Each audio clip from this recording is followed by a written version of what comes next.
नमस्कार मित्रों। इस समय संसार में जब बड़ी उथल पुथल चल रही है, भारत एक ब्राइट स्पॉट बना हुआ है, हर तरीके से बना हुआ है, आर्थिक रूप से भी और विश्व में शांति कायम करने के प्रयासों के रूप में भी, जिसके लिए मैं एक अलग वीडियो बनाऊंगा। मैं थोड़ा सा बता देता हूं कि अभी यूएस के एक माने जाने पेपर में वॉशिंगटन टाइम्स में छपा है कि भारत सरकार ने यूनाइटेड स्टेट्स को प्रेस करा, दबाव डाला कि बांग्लादेश में बहुत बड़ा एक्शन लें, ना लें, ओले ओले से लें, और यह भी कहा गया है कि यूएस ने उस बात को माना। इसी प्रकार भारत रूस यूक्रेन के लिए बीच में मध्यस्थता करने की कोशिश कर रहा है। वो कितनी सफल होती है वो एक अलग बात है, क्योंकि सबके अपने अपने कारण है। तो इसी प्रकार से भारत आर्थिक रूप से जो बड़ी मेजर अर्थव्यवस्थाएं हैं, G20 की अर्थव्यवस्थाएं हैं, संसार की 20 सब में बड़ी अर्थव्यवस्थाएं, उनमें सब में तेजी से उभरता हुआ एक देश है। आज का जो मैं इस वीडियो को लेकर प्रस्तुत हुआ हूं, ये मैं इसलिए लेकर प्रस्तुत हुआ हूं कि देखिए मित्रों, इस समय चाइना डिक्लाइन पे है और चाइना से छोड़ छोड़ के कंपनीज भाग रही हैं। तो बहुत सी जगह जा रही हैं, ऐसा नहीं है इंडिया जा रही हो, वियतनाम बहुत कंपनीज जा रही हैं और साउथ ईस्ट एशियन कंट्रीज में जा रही हैं, ठीक है, मलेशिया, थाईलैंड, हांगकांग, परंतु इंडिया में आ रही हैं, परंतु कम आ रही हैं। तो इस समय हमें ये करना है कि अपनी जो नीतियों को और जो कंपनीज के लिए सहूलियत देनी है उसको सुधारना है। ये आने वाले जो 2 डिकेड्स हैं ये भारत के हैं। देखिए, इसका मैं आपको बताता हूं, कारण बताता हूं। कारण क्या है कि द्वितीय विश्व युद्ध के बाद से आप देखेंगे कि संसार का एक ना एक रीजन वर्ल्ड का ग्रोथ इंजन बना रहा है। द्वितीय विश्व युद्ध में जब सब कुछ समाप्त हो गया और स्वतंत्रता मिलने हुई चालू हुई देशों को, भारत और चीन जैसे देशों को, तो बिल्कुल जर्जर हालत में थे। ब्रिटिशर्स ने, गुलामी ने इन सब देशों को चूस लिया था। यूरोप भी युद्ध में तबाह हो चुका था। तो सब में पहले अमेरिका मार्शल प्लान लाया, यूरोप की बहुत हेल्प करी, यूरोप को रिकंस्ट्रक्शन करा, यूरोप बहुत तेजी से बढ़ा, वो पूरे विश्व का ग्रोथ इंजन बन गया। मतलब उसने इतनी तेजी से प्रोडक्शन करा कि विश्व में जो प्रोडक्शन का बहुत बड़ा पार्ट था वो वहां से होने लगा। उसके बाद 60s के दशक में जापान बढ़ा और इतनी तेजी से बढ़ा कि लोग ये कहने लगे 80s आते आते कि हो सकता है ये अमेरिका को पीछे छोड़ दे, और हुआ भी ऐसा ही। जापान की अर्थव्यवस्था करीब 5 ट्रिलियन पर पहुंच गई, जबकि अमेरिका की 5.5-6 पे थी। फिर जापान का डिक्लाइन शुरू हो गया।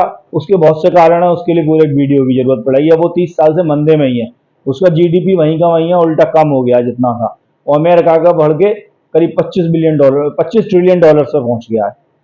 फिर तीसरे नंबर आया साउथ ईस्ट एशियन कंट्रीज, जो हम इनको 7 सिस्टर्स कहते हैं, सिंगापुर, हांगकांग, मलेशिया, ये सब, ये आप पढ़िएगा कि हम किनको कहते हैं। उसके बाद 80 से चाइना ने ग्रो करना चालू करा, इतना ग्रो करना चालू करा कि उसका जैसा ग्रोथ में कोई जवाब नहीं रहा। एक तो पूरे संसार में उन्होंने डिसइंफ्लेशन ला दिया, मतलब महंगाई दर कम कर दी, इतना सस्ता सस्ता सामान पूरे उन्होंने संसार के बाजार पाट दिए, और अब यहां तक पहुंच गया है कि वो अमेरिका को भी चुनौती देने लगा है। 2 दशक पहले क्या कोई सोच सकता था कि चाइना अमेरिका को आंख दिखाएगा? अब मित्रों, टाइम है इंडिया का, और ये ऐसा ही होता है, केवल एक ही रीजन है जो ग्रो करता है।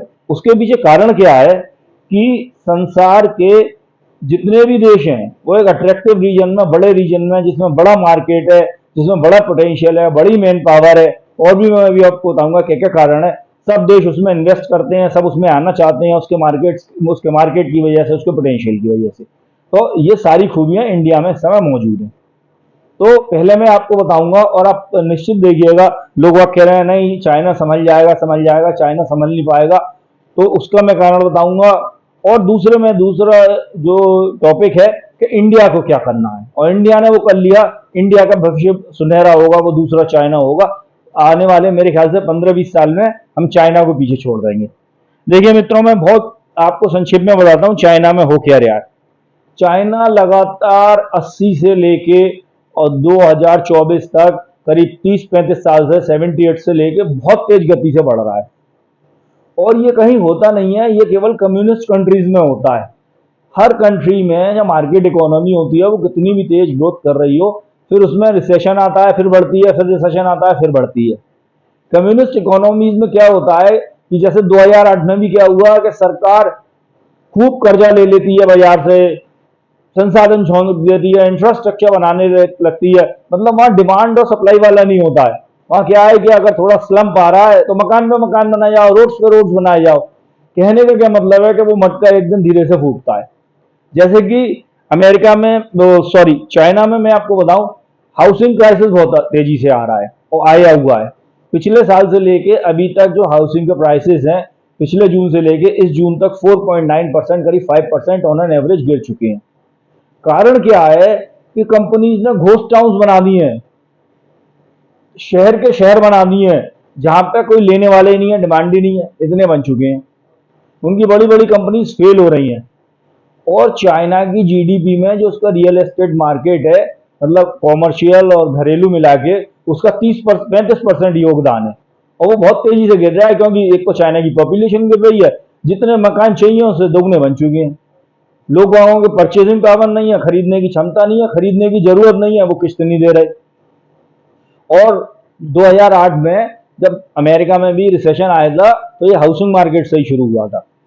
हाउसिंग बाजारों में वो मकानों की कीमत इतनी गिर गई थी कि जो उन पर लोन लिया हुआ था, 80-90% मकान लिए जाते हैं लोन के द्वारा, तो वो लोन की जितना लोन था उससे कीमतें कम हो गई थी।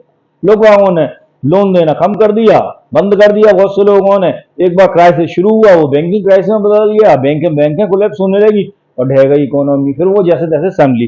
तो पहला तो ये है। तो हाउसिंग क्राइसिस से आ रहा है बैंकिंग क्राइसिस, क्योंकि लोन्स रीपे नहीं हो रहे हैं। और तीसरे वहां पे क्या है कि यूएस ने और यूरोपियन यूनियन ने, जो चाइनीज इकोनॉमी है वो एक्सपोर्ट बेस्ड है, ऑटोमोबाइल बहुत एक्सपोर्ट्स होते हैं, उन पर ड्यूटीज लगा दी है, खासतौर से ईवीज पे।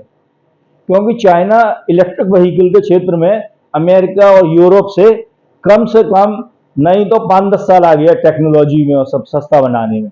और ये कार कंपनियां कोलैप्स हो जाएंगी, जो यूरोप और अमेरिका की और जापान की। और इनकी अर्थव्यवस्था का बहुत बड़ा पार्ट उससे चलता है, कार कंपनी से बहुत बड़ा निर्भर है। इंडिया की तरह रेल नेटवर्क नहीं है अमेरिका में। 90% जनता कार से सफर करती है, दूर दूर के बहुत बड़े बड़े डिस्टेंस, पब्लिक ट्रांसपोर्ट है ही नहीं।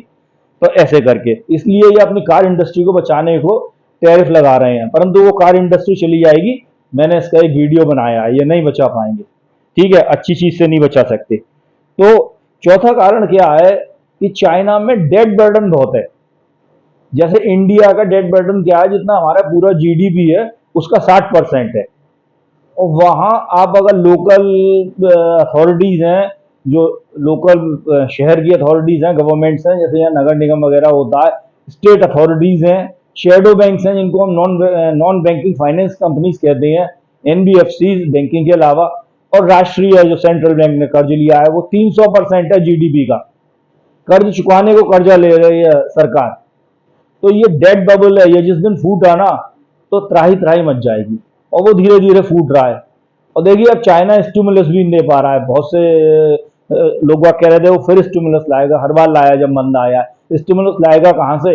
एक तो वो इंफ्रास्ट्रक्चर वो बनाता है, उसकी डिमांड ही नहीं है, तो उसका वो रीपे ही नहीं हो पाएगा।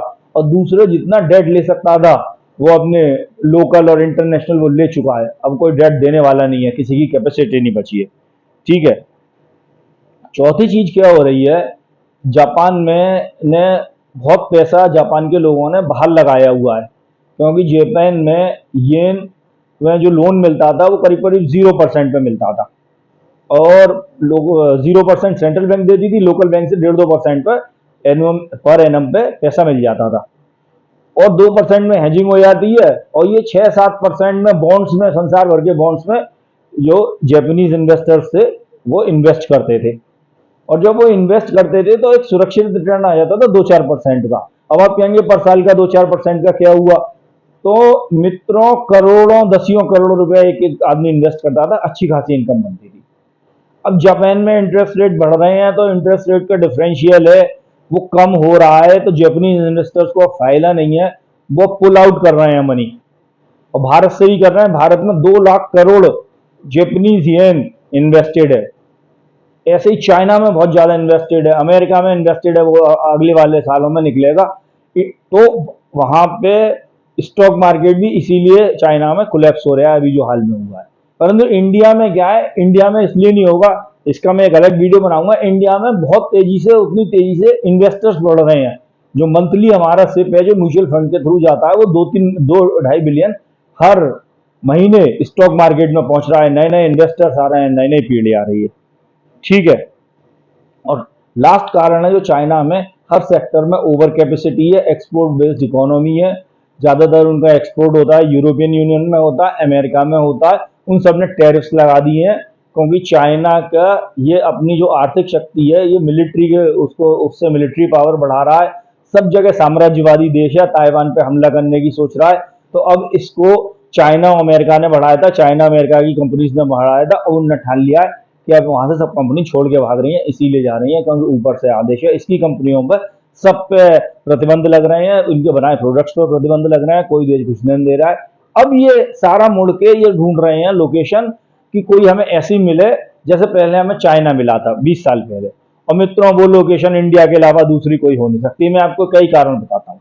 देखिए जैसे क्या होता है, वियतनाम में कोई कंपनी अमेरिका की जाके अगर अपनी कंपनी सेटअप करती है तो वहां कोई मार्केट नहीं है, बहुत छोटा देश है, वो सारा उसे एक्सपोर्ट करना पड़ता है।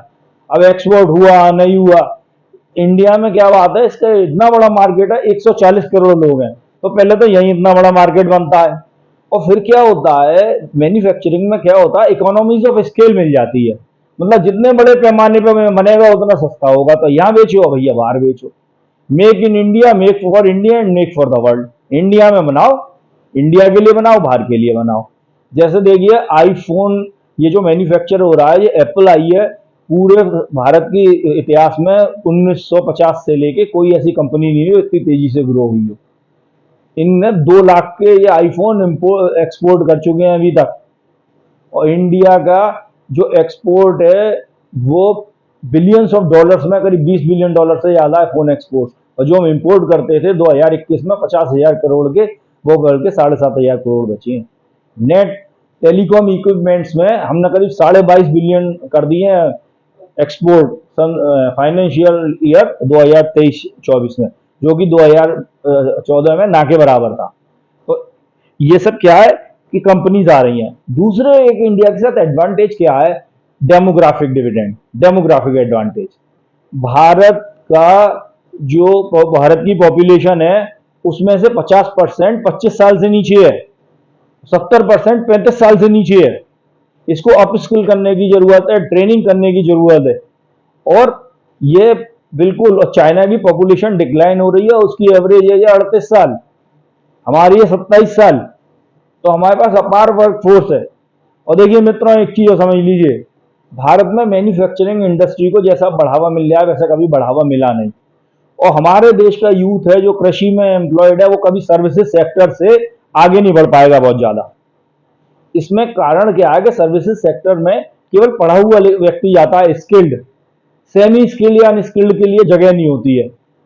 परंतु मैन्युफैक्चरिंग है, जैसे अब आप देखिए बांग्लादेश में क्राइसिस है, बांग्लादेश बहुत ज्यादा टेक्सटाइल एक्सपोर्ट करता है, चाइना में कम हुए, वहां लेबर बढ़ी क्योंकि उसकी पर कैपिटा इनकम बढ़ गई, तो बहुत सारा बिजनेस आया, इंडिया कम आया, 5-10% आया, करीब 70-80% बांग्लादेश ट्रांसफर हो गया। अब हमारे यहाँ से देखिए 3-4-5 बिलियन का वहां से भी, वहां से आगे ये टर्मोइल है, यहाँ इंडिया में स्थापित होंगी कंपनी। और अगर हमारी कृषि में जो हमारा यूथ लगा हुआ है, आप ये समझिए कि अंडर एम्प्लॉयड है। अंडर एम्प्लॉयड का मतलब होगा 4 भाई काम कर रहे हैं, 2 छोड़ भी दें तब भी उतना काम होगा, और वो केवल इंडस्ट्री में खप सकते हैं, मैन्युफैक्चरिंग में। और तीसरा हमारा सब में एक बड़ा लाभ है, हमारे पास जुडिशियल सिस्टम है जो चाइना में ना के बराबर है। जो उनकी मनमानी होती है, जो उनकी टॉप अथॉरिटीज है वो कर लेते हैं, उनकी चलती है। तो ये कंपनीज के लिए एक बड़ा सिरदर्द रहता है, उन्हें कई बार न्याय नहीं मिल पाता। जैक मा इतने पैसे वाले थे, 3rd रिचेस्ट पर्सन थे, उनकी सत्ता से उन्होंने कुछ बयान दे दिया, आज पता नहीं कहाँ है, देश छोड़ के भागना पड़ा है उन्हें। चौथा हमारा क्या है कि हमारी इंग्लिश स्पीकिंग वो है जनसंख्या बहुत बड़े मात्रा में, जो कि इंटरनेशनल इंग्लिश है, इंटरनेशनल लैंग्वेज है। यूरोप, अमेरिका और पूरे संसार में और भी देशों में जहाँ जैसे दूसरी भाषाएं बोली जाती हैं, तो जो इंटरनेशनल लैंग्वेज है, जो 2 लोगों के बीच में बात करने की लैंग्वेज है, वो इंग्लिश। और इंग्लिश में बहुत बड़ी वर्कफोर्स है इंडिया के पास। तो ये सब कारण है।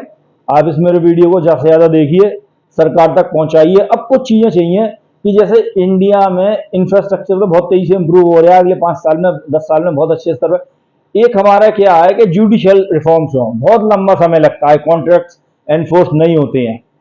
दूसरा क्या है, लाल फीताशाही बहुत है। तो ऐसे कुछ कारण है। तो मेरा सरकार से अनुरोध है, और ये वीडियो ऊपर तक पहुंचाइए कि सरकार इन चीज़ों पर काम करे, ऐसी पॉलिसीज बनाए, जैसे पीएलआई स्कीम बनाई हुई है, बड़ी बड़ी कंपनीज आए, भारत देश का कल्याण 2047 तक विकसित राष्ट्र बने, उससे पहले बने। और ये वीडियो ऊपर पहुंचेगा तो मेरे ख्याल से कुछ इस पर देखा जाएगा, कुछ इस पर कार्य होगा। नमस्कार मित्रों, अच्छा लगा हो तो इसको लाइक करिए, सब्सक्राइब करिए, शेयर करिए। धन्यवाद।